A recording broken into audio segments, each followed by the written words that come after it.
शुरुआत में हम देखते हैं हस्बैंड वाइफ को, जिनमें वाइफ का नाम जैन होता है। जैन का हस्बैंड उसे घुमाने के लिए, कैंपिंग के लिए ले जाना चाहता था, ताकि लोग छुट्टियां गुजारने के लिए एक खूबसूरत जगह पर जाएं और वहाँ टेंट लगा कर रहें। उस जगह पर जैन का हस्बैंड इसलिए जाना चाहता था क्योंकि वहाँ पर खूबसूरत झील और झरना था। इसीलिए वो एक पार्क में जाता है, क्योंकि ये उस जगह पर इसी पार्क के जरिए ही जा सकते थे। लेकिन पार्क का गार्ड उसे बताता है कि फिलहाल ये पार्क बंद है, तुम यहाँ से तो नहीं जा सकते। उदास होकर जैन का हस्बैंड गार्ड से पूछता है कि फिर और कोई ऐसी जगह है जिसके जरिए हम वहाँ जा सके, जिस पर गार्ड कहता है कि हाँ जगह तो है, लेकिन वो एक जंगल है। ये कहते हुए वो उसे एक नक्शा देता है ताकि इनके काम आ सके। लेकिन जैन का हस्बैंड ये कहते हुए मना कर देता है कि मैं बचपन से यहाँ आ रहा हूँ, मैं इस पूरी जगह के बारे में अच्छे से जानता हूँ, तो मुझे इसकी जरूरत नहीं पड़ेगी। फिर दोनों हस्बैंड वाइफ गाड़ी के जरिए एक जगह पहुँचते हैं जहाँ आगे उन्हें एक कश्ती के जरिए जाना होगा। गाड़ी खड़ी करने के बाद ये लोग तस्वीरें बनाने लगते हैं यादगार के तौर पर। और वो लोग कैंपिंग के लिए जा रहे थे, लेकिन यहाँ भी जैन अपना मोबाइल इस्तेमाल करती रहती है, जो देखकर उसका हस्बैंड कहते हैं कि हम यहाँ एक साथ टाइम गुजारने आए हैं, तुम यहाँ भी मोबाइल इस्तेमाल कर रही हो, चलो इसे बैग में रख दो। इसके बाद वो कश्ती में बैठकर दूसरी साइड पर जाने लगते हैं। जब ये लोग वहाँ पहुँचते हैं तो पानी से कश्ती निकालते हुए जैन के हस्बैंड के पैर में चोट लग जाती है, उसका खून निकलता है, काफी दर्द भी हो रही थी उसे, लेकिन वो इस पर ज्यादा ध्यान नहीं देता। यहाँ जैन अपने साथ भालू को मारने वाली स्प्रे और फ्लेयर लाइट भी लाई होती है, जो कि मुसीबत के वक्त काम आ सकती है। ये दोनों चीजें वो इसीलिए लाई थी क्योंकि उसे डर लग रहा था कि ये जंगल है, तो सवाल ही पैदा नहीं होता कि यहाँ पर कोई खतरा न हो। आगे बढ़ने पर इन्हें वहाँ कुछ और लोग भी दिखते हैं जो इनकी तरह ही कैंपिंग के लिए आए थे। तब उन्हें देखकर जैन को थोड़ी तसल्ली होती है कि शुक्र है उनके अलावा कोई और भी है, और उसका डर थोड़ा कम हो जाता। कुछ दूर जाने पर उन्हें टेंट लगाने के लिए एक अच्छी जगह मिल जाती है। तब ये लोग रात गुजारने के लिए उस जगह को साफ करके टेंट लगा लेते हैं। बाद में बातें करते हुए जैन का हस्बैंड उससे कहता है कि मैंने यहाँ आते हुए एक छोटी सी झील देखी थी, चलो वहाँ नहाने चलते हैं। तब उसकी काफी जिद करने पर जैन मान जाती है, जिसके बाद ये झील में नहाते हैं और काफी मजे करते हैं। अब यहाँ देखते ही देखते अंधेरा होने लगता है और इन्हें भूख भी लगी थी, इसीलिए जैन का हस्बैंड जंगल में लकड़ियाँ लेने के लिए चला जाता है खाना बनाने के लिए,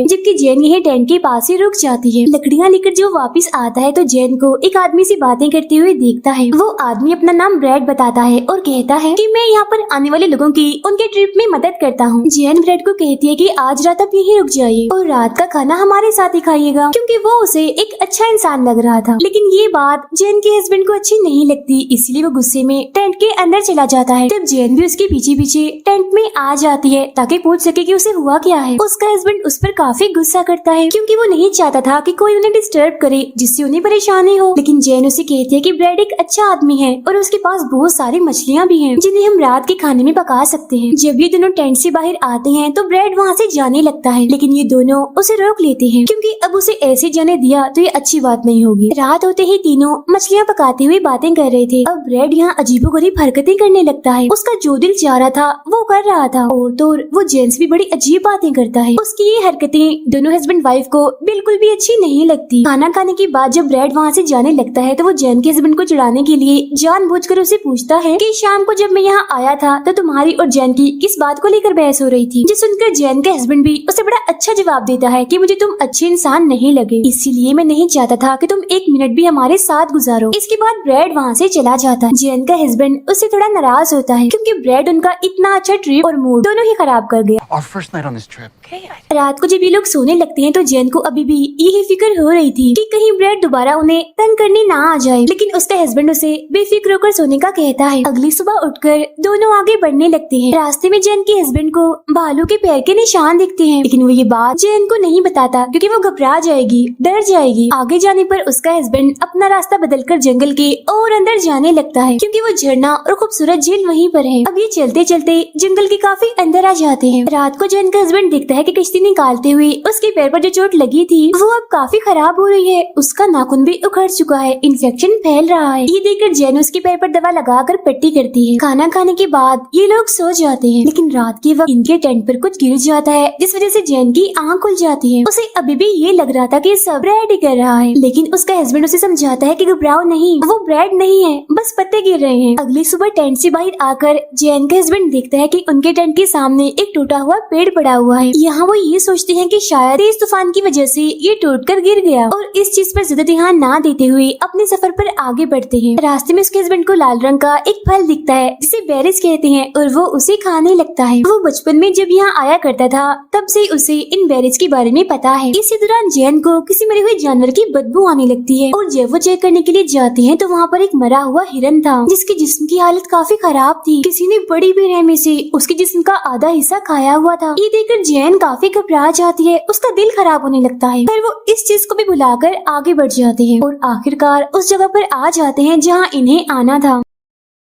लेकिन जैसे कि जैन के हस्बैंड ने बताया था कि यहाँ पर खूबसूरत झील है, झरना है, यहाँ तो ऐसा कुछ भी नहीं होता बल्कि झाड़ियाँ ही होती हैं। ये देखकर वो मायूस हो जाता है और अपना सर पकड़ लेता है। परेशान भी था वो क्योंकि उसे समझ आ गई थी कि वो रास्ता भटक चुके हैं। जैन उससे पूछती है कि आखिरी बार तुम यहाँ कब आए थे, जिस पर वो कहते हैं कि जब मैं स्कूल में पढ़ता था आखिरी बार मैं तभी आया था। अब दोनों ही काफी डरे हुए थे क्योंकि रास्ता उन्हें मालूम नहीं था और मुसीबत की बात ये थी कि उनके पास नक्शा भी नहीं था। उसने गार्ड से उस नक्शे को लेने से इनकार जो कर दिया था क्योंकि उसका मानना ये था कि उस जगह के एक एक हिस्से को बड़ी अच्छी तरह जानता है। अब जैन जल्दी से अपना मोबाइल निकालने लगती है ताकि वो देख सके कि इस वक्त वो कहाँ है। लेकिन यहाँ उसके हस्बैंड कहते हैं कि मैंने पहले ही तुम्हारा मोबाइल गाड़ी में रख दिया था ताकि हम साथ वक्त गुजार सके और तुम ज्यादा मोबाइल इस्तेमाल ना करो। ये सुनकर जैन काफी गुस्सा हो जाती है और पूछने लगती है कि आखिर तुम इस जगह पर आना ही क्यों चाहते थे, क्या बात थी ऐसी। वो कहते हैं कि उस झरने के सामने मैं तुम्हें अंगूठी पहनाना चाहता था और बताना चाहता था कि मैं तुमसे कितना प्यार करता हूँ। इससे जाहिर है तुम्हें बहुत खुशी होती। ये सुनकर जैन उस पर गुस्सा करती है और कहती है कि देखो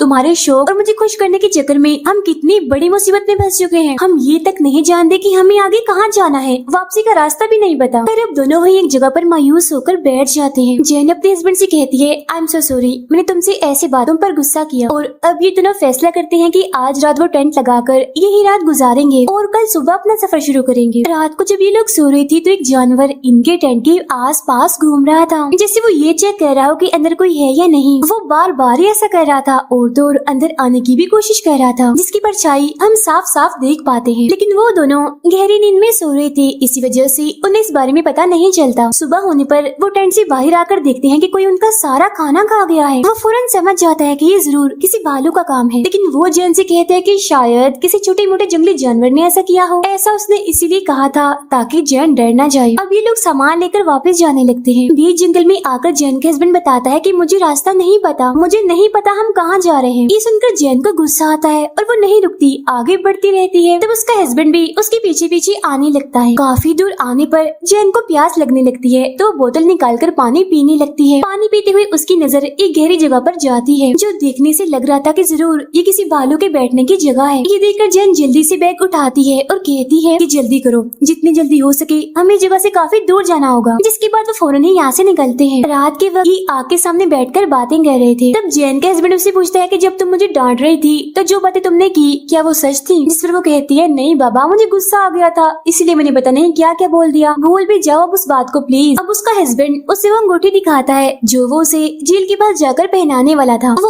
अभी जैन को अंगूठी पहनाने लगता है लेकिन वो कहती है कि अभी रुक जाओ, हम पहले इस मुसीबत से निकल जाए एक बार, फिर मैं खुशी खुशी पहनूंगी इस अंगूठी को। तब अचानक से उन्हें जंगल से किसी के गुर्राने की आवाज आने लगती है। ये चुप होकर पहले तो उस तरफ देखती है जहाँ से आवाज आ रही थी, लेकिन जब उन्हें कुछ ठीक नहीं लगता तो वो टेंट में चले जाते हैं। अगली सुबह जब वो जागते हैं तो जैन का हस्बैंड बाहर जाने के लिए टेंट की जिप खोलता है और वो ये देखकर काफी डर जाता है कि कुछ ही दूरी पर एक भालू खड़ा हुआ है जो एक जानवर को खा रहा है। तो वो जिप बंद करते हुए इशारे से जैन को कहता है कि चुप रहना, कोई आवाज नहीं करना, बाहर भालू है। फिर वो दोबारा से जिप खोलकर बाहर देखता है और वो भालू उनके टेंट की तरफ ही आ रहा था। तो वो डरते हुए जैन से कहता है कि जल्दी से मुझे कुल्हाड़ी दो। जिस पर जैन कहती है ओ शिट, कल रात हमने जहाँ टेंट लगाई थी कुल्हाड़ी तो हम वहीं भूल आए हैं। अब घबराते हुए जैन जल्दी से भालू को मारने वाला स्प्रे उठा लेती है और उसके आने का इंतजार करने लगती है। अब उनकी हलचल से भालू को पता चल जाता है कि टेंट के अंदर कोई है, इसीलिए वो एकदम से ही टेंट फाड़कर अंदर आ जाता है और उन पर हमला कर देता है। इसी हड़बड़ी में जैन के हाथ से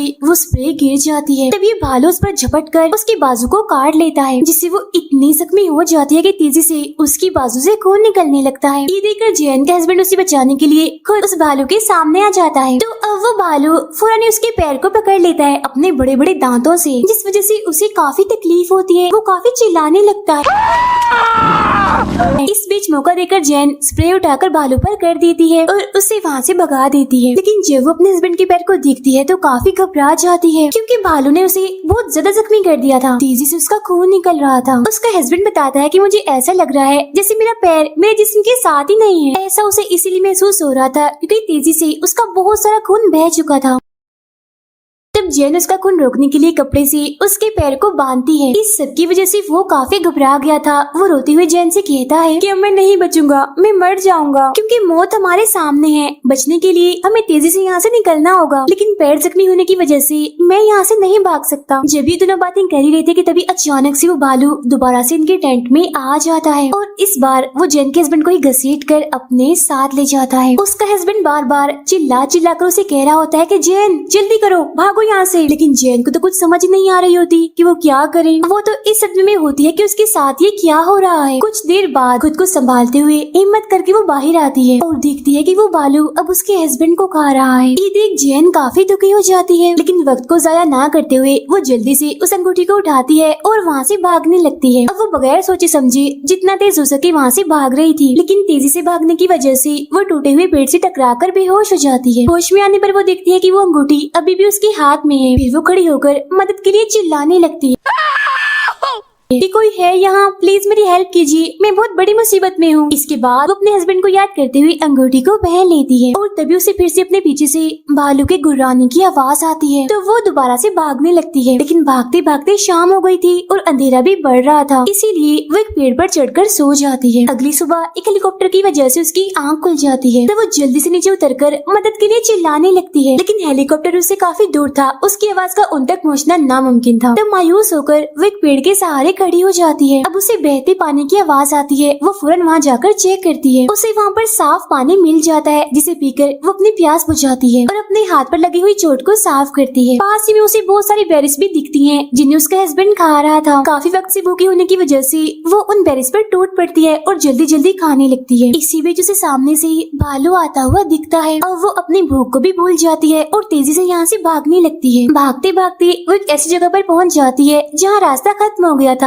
और आगे एक झरना था। अब वो जानती थी कि भालू रुकेगा नहीं, बल्कि आगे बढ़ता रहेगा और झरने में गिर जाएगा। इसीलिए वो सीटी बजाकर भालू को यहाँ बुलाती है ताकि वो नीचे गिर जाए और खुद पत्थरों को पकड़कर नीचे उतरने लगती है ताकि वो दूसरी तरफ जा सके। लेकिन नीचे उतरते हुए उसका हाथ फिसल जाता है, जिस वजह से वो नीचे जाके गिरती है। उसकी पैर की हड्डी भी टूट जाती है, लेकिन यहाँ वो लकड़ियों को अपने पैर से बांधकर एक किस्म का प्लास्टर बना लेती है और एक डंडा लेकर आगे बढ़ती है। कुछ ही देर बाद यहाँ रात हो जाती है, लेकिन इस बार जैन रात के अंधेरे में भी नहीं रुकती और फ्लेयर की रोशनी जलाकर पूरी रात आगे बढ़ती है। अगली सुबह उसकी हालत काफी खराब थी, क्योंकि प्यास की वजह से उसके होंठ सूख चुके थे। काफी थक भी गई थी वो। तब कुछ देर आराम करने के लिए वो एक पेड़ के सहारे बैठ जाती है। थोड़ी सी आंख लगने के बाद जब वो जागती है तो अपने सामने एक हिरन को पाती है। अब ये उसके लिए किसी खुशखबरी से कम नहीं थी, क्योंकि यहाँ पर हिरन का होना इस बात का सबूत था कि यहाँ पर भालू का खतरा नहीं है। तो जाहिर है यहाँ पर एक भी भालू नहीं है। और वो खुश होते हुए उस हिरन के पीछे जाने लगती है। थोड़ा आगे आने के बाद वो जगह पर पहुँच जाती है जहाँ उन्होंने अपनी कश्ती लगाई थी, यानी आखिरकार वो जंगल से बाहर निकल ही आई थी। वो काफी जख्मी थी, लेकिन फिर भी जैसे तैसे वो कश्ती पानी में उतार लेती है और आहिस्ता आहिस्ता करके वहाँ से निकलती है। लेकिन किनारे पर पहुँचने तक उसकी हालत इतनी खराब हो जाती है कि उसका पैर भी काम करना बंद हो जाता है, क्योंकि उसकी हड्डी जो टूटी हुई थी। इसीलिए जैसे ही वो कश्ती से बाहर आती है बेहोश हो जाती है। सामने ही ब्रेड यहाँ पर आने वाले लोगों को रास्ता समझा रहा था और जब उसकी नजर जैन पर पड़ती है तो उसकी तो होश ही उड़ जाते हैं, क्योंकि बहुत ज्यादा जख्मी हालत में